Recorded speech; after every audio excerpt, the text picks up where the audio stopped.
Clara apenas podía sentir sus pies. La tierra humida se pegaba a sus sandalias rotas mientras avanzaba sin dirección, con la mirada perdida en el horizonte. Había dejado atrás la casa donde creyó que encontraría amor y refugio, pero solo halló engaños y desprecio. Y esa noche, las voces de reproche resonaban en su cabeza. No serves para nada, jamás tendrás un futuro digno. Why, por primera vez, ella lo creyó. La lluvia comenzó a caer con furia. Como es el cielo también la castigará. El agua helada empapaba su vestido ligero, pegándolo a su piel temblorosa. Quiso buscar cobijo en alguna puerta, pero cada ventana que tocaba se cerraba de inmediato cuando escuchaban su nombre. La vergüenza la perseguía como una sombra imposible de sacudir. Nadie quería abrir las puertas, porque todos conocen el rumor que se extendía como fuego entre la gente. Clara era una deshonra. Cansada y con frío, apretó los brazos contra su pecho, luchando por mantener la dignidad que le quedaba. Seguir caminando, murmuró, aunque no sabía hacia dónde.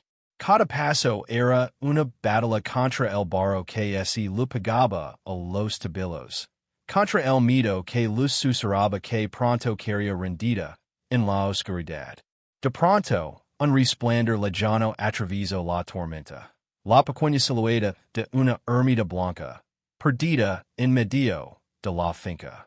Clara sintió que sus fuerzas menguaban, pero la esperanza de un techo, aunque fuera humilde, la empujó a seguir. Corrió como pudo hasta refugiarse bajo el pórtico. Ali, con el corazón despejado, se dejó caer en un rincón. Por primera vez en horas, no sintió la lluvia sobre su cuerpo, aunque el frío seguía clavándose en sus huesos. Abrazó sus rodillas, cerró los ojos y intentó rezar, pero las palabras no salían. Solo un pensamiento persistía en su mente. ¿Sería este el final? ¿O apenas el comienzo? El viento rugía entre los árboles cuando Clara escuchó, a lo lejos, un sonido que la hizo contener la respiración. Cascos de caballo golpeando contra el barro. Su primer impulso fue encajarse más en las sombras del pórtico, temiendo que quien legra la recazara como todos los demás. El ruido se hizo más cercano, más nítido, hasta que un caballo oscuro se detuvo frente a la capilla. Un hombre descendió lentamente, levando un farol en la mano. La luz reveló un rostro de facciones firmes, marcado por el cansancio, con una barba prolijamente recortada y unos ojos que parecían guardar un dolor profundo. Su voz grave y serena rompió el silencio. Hey alwinahi, Clara dudó. Podía calar y dejar que se marchara. Pero aquel tono no era áspero ni inquisitivo. Había en él una tristeza que le resultaba demasiado familiar. El hombre dio un paso más, acercando la luz del farol. Señorita, ¿se encuentra bien? Ella levantó la mirada, mostrando su rostro empapado y sus labios temblorosos. No parecía una amenaza, sino un ser humano que, como ella, conoce lo que era perder. Solo necesitaba refugiarme de la lluvia, murmuró. El hombre la observó, en silencio, por un instante. Vio sus pies descalzos, las heridas en su piel, el temblor que sacudía todo su cuerpo. No puede quedarse aquí. Va a enfermar, dijo finalmente. El corazón de Clara se encogió. Estaba segura de escuchar otra vez las palabras que más temía. Vite. Pero, en cambio, el hombre se quitó el manto que lo cubría y se lo ofreció con un gesto firme. Mi casa está cerca. Ali tendrá fuego, comida caliente, y ropa seca. No le pido nada a cambio. Solo debes ayudar. Clara lo miró con desconfianza. Demasiadas veces había aprendido que la bondad siempre llevaba un precio oculto. No puedo pagarlo, susurró. No lo estoy pidiendo pago, respondió él con calma. Y este cristianos ayudar a quien lo necesita. El frío era demasiado cruel para seguir dando. Clara tomó el manto, sintiendo todavía el calor del cuerpo de aquel hombre. Por primera vez en mucho tiempo, un destello de esperanza rozó su corazón. El trayecto a la hacienda fue breve, pero para Clara ese sintió como un viaje interminable. Montada en el caballo, protegida por el manto que aún conservaba el calor del hombre, apenas se atrevía a respirar. La cercanía de aquel desconocido lo provocaba desconfianza, pero también una seguridad que no había sentido en años. Él no hizo preguntas durante el camino, no intentó arrancar una confesión, no pronunció en una palabra fuera de lugar. Su silencio era respetuoso, casi paternal. Cuando llegaron, Clara quedó deslumbrada. La casa que emergía entre la niebla era imponente pero acogedora. De dos plantas, con una galería amplia y ventanas bien cuidadas. No era un palacio ostentoso, sino un hogar en el que aún parecían palpitar recuerdos. El hombre desmontó primero y luego la ayudó a bajar con una delicadeza que la descolocó. Espera aquí, dijo, entrando en la casa. Unos minutos después regresó acompañado de una mujer de mediana edad, de rostro bondadoso y mirada maternal. Ella es dona Elvira, la persona que será de mi hogar. Lo atenderé todo. La mujer se acercó con una sonrisa sincera. Hija, estás helada. Ven, vamos a preparar un baño caliente antes de que te enfermes. Clara, sorprendida por aquella dulzura inesperada, siguió a dona Elvira hasta una habitación sencilla, pero limpia. Ali había un barrino con agua tibia, toallas y un vestido de algodón cuidadosamente doblado sobre la cama.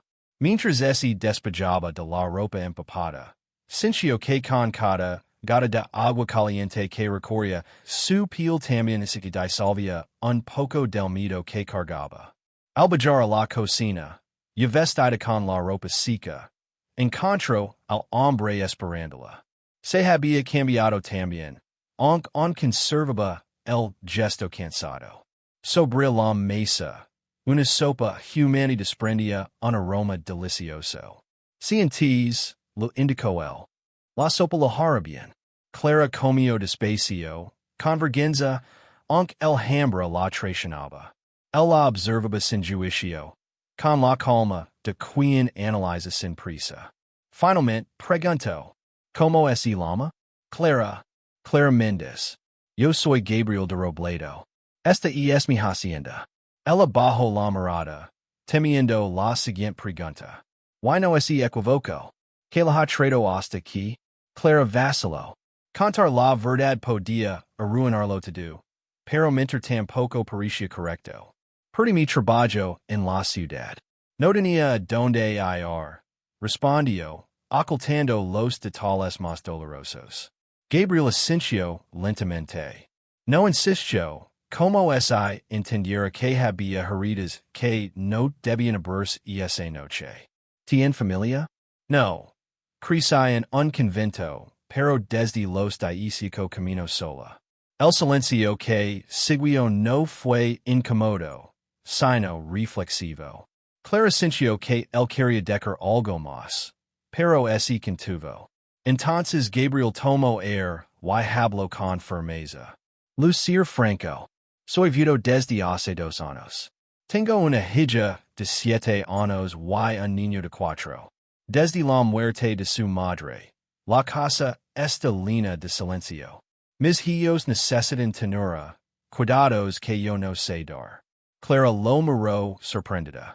Why por qué me cuenta esto a mí? Gabriel sostuvo su mirada. Porque quizá el destino la trajo hasta aquí, por una razón. Si quer, puede cuidar de ellos, enseñarles lo que yo no puedo. A cambio, tendré techo, alimento y un lugar digno en esta casa. Clara sintió que el air le faltaba. Podría confiar en esa propuesta? ¿O sería otra trampa disfrazada de bondad? Los días siguientes en la hacienda de los Robledo fueron un soplo de air fresco para Clara. Por primera vez en años, sintió que pertenecía a un lugar. La pequeña Lucia, con sus trenzas doradas y su curiosidad infinita, no tardó en acercarse a ella con naturalidad. El pequeño Diego, más retraído, la observaba desde lejos, hasta que una tarde Clara lo invitó a mesar pan en la cocina y el niño, timidamente, sonrió por primera vez. Gabriel veía todo con asombro. Había intentado durante meses devolver la alegría a sus hijos, pero siempre encontraba con un muro de dolor. Clara, en cambio, parecía tener un alivio invisible para abrir sus corazones. Cada gesto suyo, una canción de cuna improvisada, una caricia en el cabello, una palabra de aliento, había llenando de vida aquella casa que antes se sentía como un sepulcro. Sin embargo, la paz no tardó en verse amenazada. Una mañana, mientras Clara recogía flores con los niños en el jardín, un carriage elegante se detuvo frente a la hacienda. De él descendió una mujer imponente, vestida con sedas oscuras y mirada altiva, Dona Bernarda de Valcárcel, prima lejana de la difunta esposa de Gabriel. Su sola presencia imponía respeto y temor. Gabriel, dijo al ser recibida en la galería, vengo preocupada por la memoria de tu esposa y el bienestar de tus hijos. Gabriel frunció el seno. ¿Y que ese debe tanta preocupación repentina, Bernarda? La mujer le dio la cabeza, dejando entrever una sonrisa envenenada. Se comenta en el pueblo que has traído a tu casa a una mujer de dudosa reputación. ¿Y es cierto, Clara, que alcanzó a escuchar aquellas palabras desde el pasillo?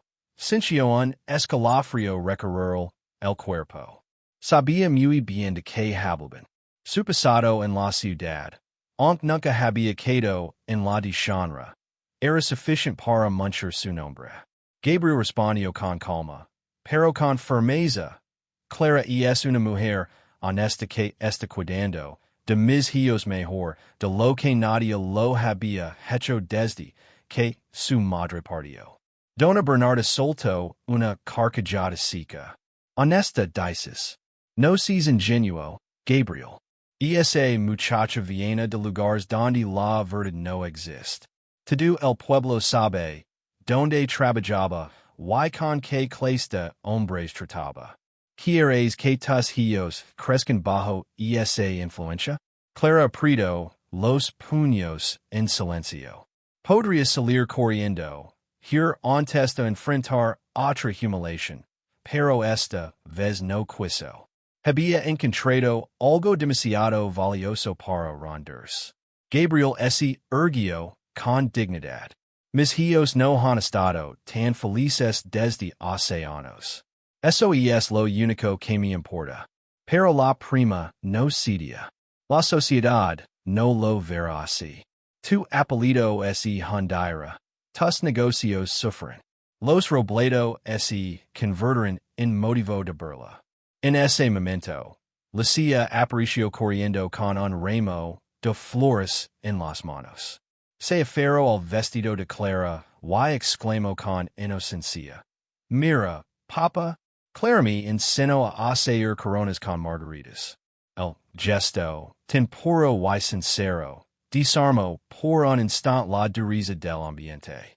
Pero Dona Bernarda, con el veneno en los labios, replicó con crueldad. ¿Lo ves?